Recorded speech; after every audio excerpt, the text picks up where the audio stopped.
It's hard for me to believe that there are no competent people inside the ANC.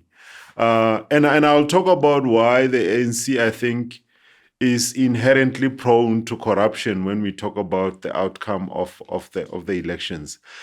One of the things we decide is if you want to motivate people to do something, you use a number of things. You use either money, ideology, coercion, and ego, right? Mice. You told us Mice, last time. Yeah. right? You need to use money, ideology, coercion.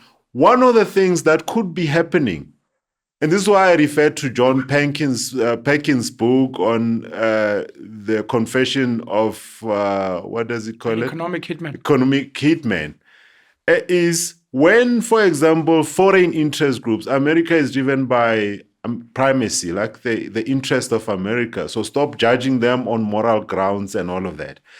Initially, they use money to try and influence what the governing elite does.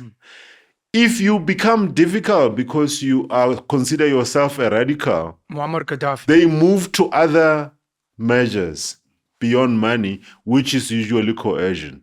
Coercion is questions on your safety, your children, your family, and all of that. So I think sometimes we may harshly judge people who are in government because we assume they are independent minds who should be making the best decisions.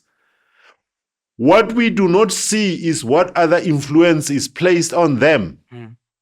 And that's why I'm saying for all of us, we can judge them all we like, but until we are in their position, there is a lot that we don't see. That's correct. This is also why sometimes I get frustrated with the analysis of elections because we debate ideology a lot. What we do not see is the other factors, the influence of money, coercion, and all of that. Now, let's say ideology, let's say for argument sake, is 20%. Because I really think the other factors have got much more influence on what politicians do than ideology. These are facts. Ideology is the currency of what you want, you are allowed to say out there. But actually, the real things that influence politics is the money and the coercion, and maybe to an extent the ego. Right? You can have the best ideology in this country. If you don't have money to contest elections, you are nobody. Yeah, absolutely. Yeah. Ideology is just for the purposes of earning you legitimacy with the citizens. You don't even have to do that. You know. So I want to be a bit kind to the people who are in government because I think if we were seeing everything they were subjected to. I mean, one of the interesting things about the South African politics is that parties may argue all they like, but they never challenge each other on sources of money. These are facts. They never do. Like I say Zuma knows so much about how ANC raises money.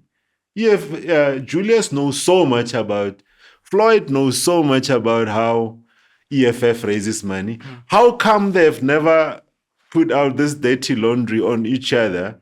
So there's a lot of things that these are simulated fights. They look like they are fights, but I don't think they are real fights. I don't think there's a real fight between the ANC and the DA. One of the things that the ANC can do if it wanted to chop DA by the kneecaps is they can consolidate the Cape provinces into one province. They can combine Western Cape and Eastern Cape into one province, and they will win that province by virtue of big voting block they have in the Eastern Cape. Nothing stops them from doing that. The 9 provinces we have were a compromise of trying to accommodate everyone. They are unsustainable, they are unaffordable, and all of that.